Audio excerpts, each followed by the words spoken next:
Hello and welcome back to the FL Studio Music Production course. This is lesson 7 where we'll be creating our third beat using the chord progression we created in the last episode. Here is the chord progression if you don't have this down already. Again, we're using the key of B flat minor for this progression. We're also using the GMS preset Pad 1 MC. Now that we have this chord progression down, we're going to press Ctrl and left click and drag over the entire progression and press Ctrl and C to copy this. We're now going to go back into our channel rack and we're going to open up a new plugin. This time we're not going to use GMS, we're going to use Citrus. So let's click on this to open it up, and we can click on this button up here and go to presets to see all of the available sounds that we can use. I'm going to layer the pad with a bell sound, so let's take one of these presets and listen to how it sounds. I want to listen to this on its own, so I'm going to right click on this button here and click solo. Now I can right click on this preset, go into the piano roll and press Ctrl and V to paste this in. Here's how this sounds.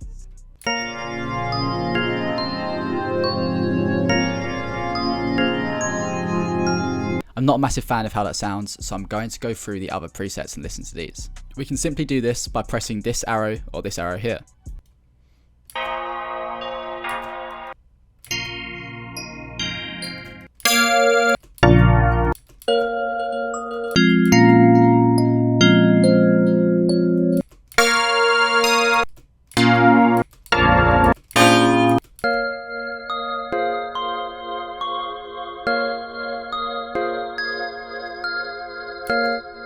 Okay, I like the sound of that, so I'm going to close the Citrus down. And now I can right click on this and click solo again to unsolo this and listen to how this sounds with GMS. I'm also going to quickly assign this to the next free mixer track.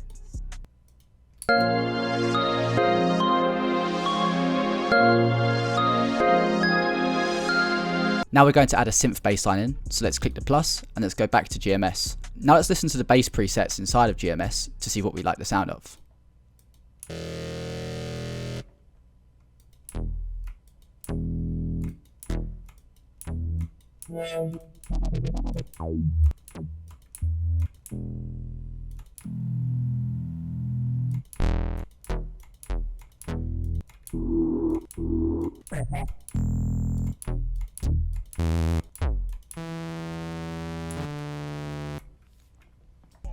I like the sound of this saw wave preset, however there's too much high end in this, which will clash with the melody. So what we can do is go to the filter, which is currently on a low pass, and we can turn the cutoff down to remove these high frequencies. Here's what this sounds like.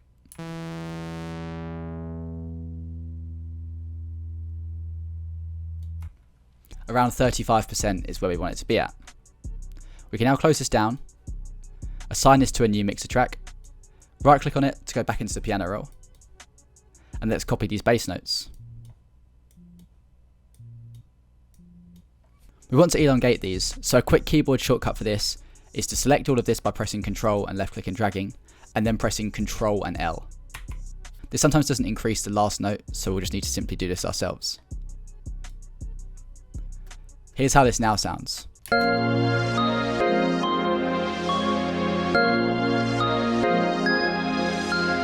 Now let's export this by right clicking up here, going to render as audio clip, copying these settings and pressing start.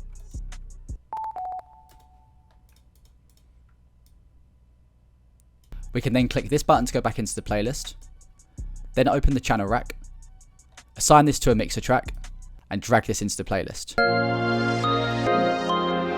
Let's now double left click on this to open it up, change this mode to stretch, and we can adjust the pitch. I'm going to pitch this down by 3 semitones. Here's how this now sounds.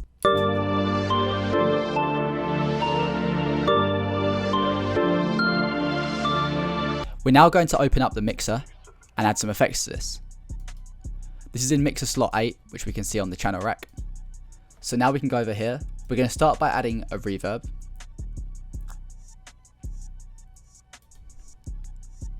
The first thing we're going to do is increase the stereo separation, which makes the reverb sound wider.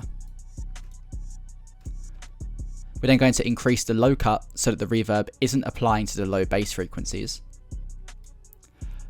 Then we're going to increase the size, increase the decay time, and turn down the wet level slightly to around 30%. We can now go back into the playlist and listen to how this sounds.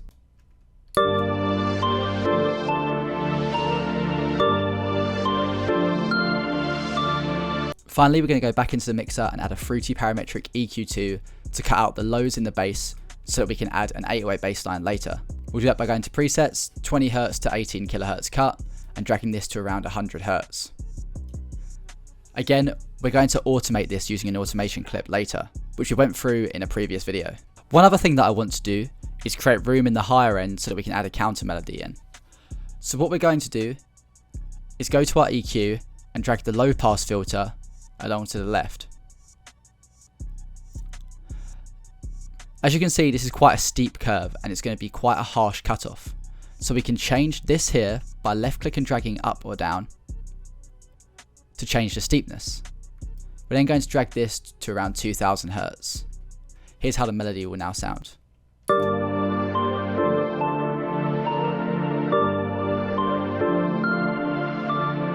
We can now close this and go back into the playlist.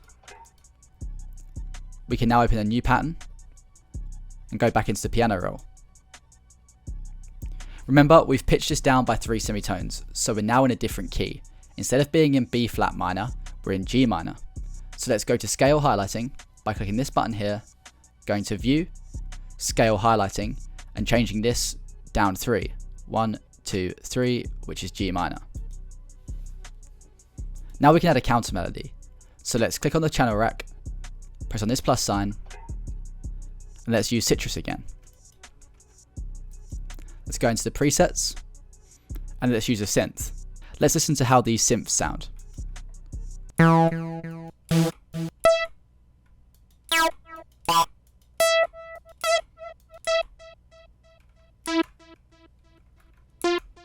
Let's use this preset here called Basic Subtracting.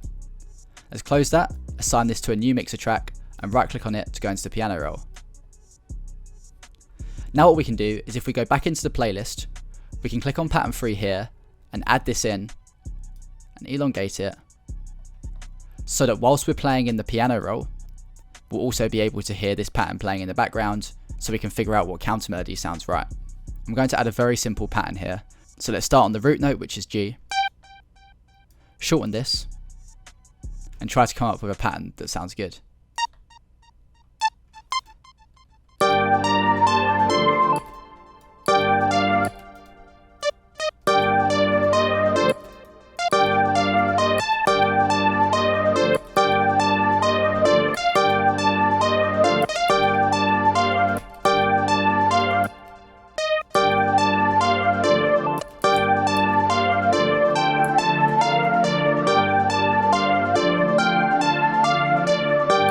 Let's go back into the channel rack and turn this down by clicking on this and dragging to the left.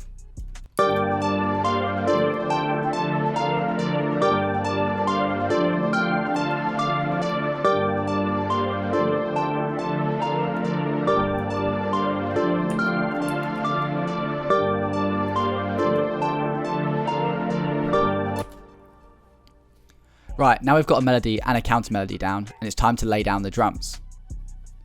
So let's go into the channel rack and let's drag in some drum sounds. Let's use the Zay 808 by left click and dragging this in. Let's use the Luger clap, the hit 1 hi-hat, and the Illusion open hat. Actually, no, let's use the Amulet hat.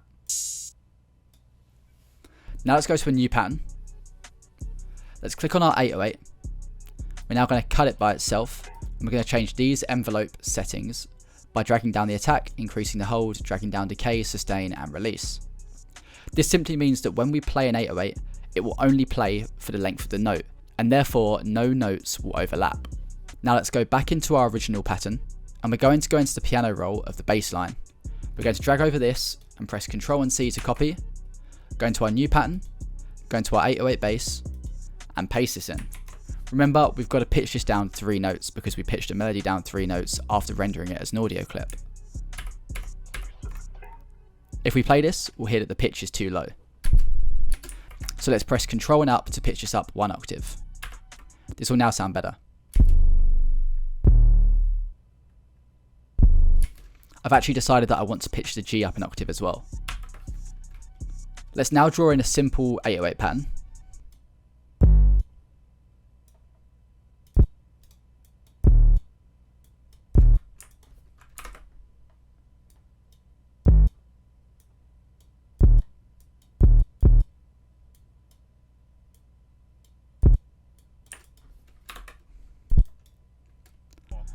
And let's increase the velocity of all of these notes to make it sound as loud as possible. Now, as we always do, we're going to go into the mixer track, go to the master channel, and replace the fruity limiter here with a soft clipper to give the 808 that aggressive distorted sound. Now let's go back into the piano roll. I'm going to add the clap pattern in. As always, the clap will hit on the third beat. And we're going to add a simple two-step hi-hat pattern, with the open hat hitting on the fourth beat.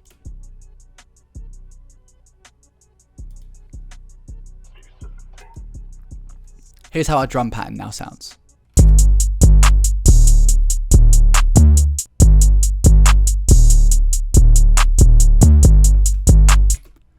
We can now go back into the playlist, click on our pattern 4 and add this in.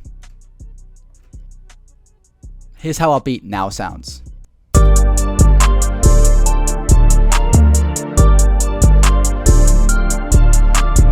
One thing that I might not have mentioned in this course already is to make sure to always save your projects.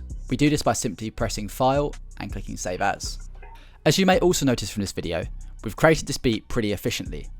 If you compare this to the beat that we created in the first lesson, you'll see that this took us significantly less time to create this. This is where all of the keyboard shortcuts and efficiency tools come into play.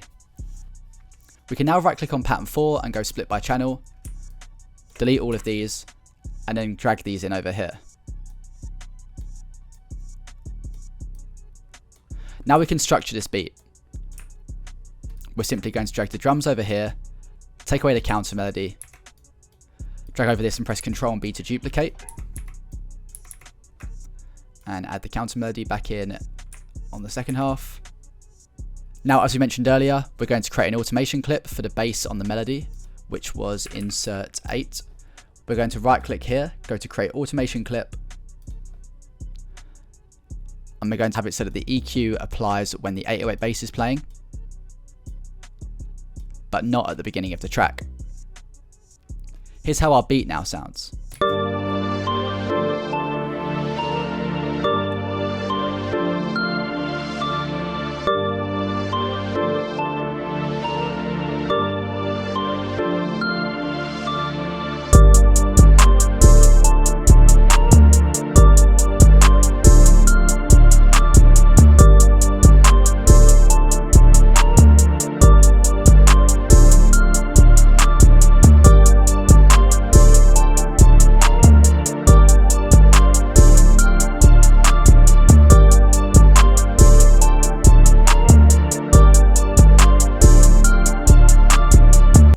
That wraps up this lesson.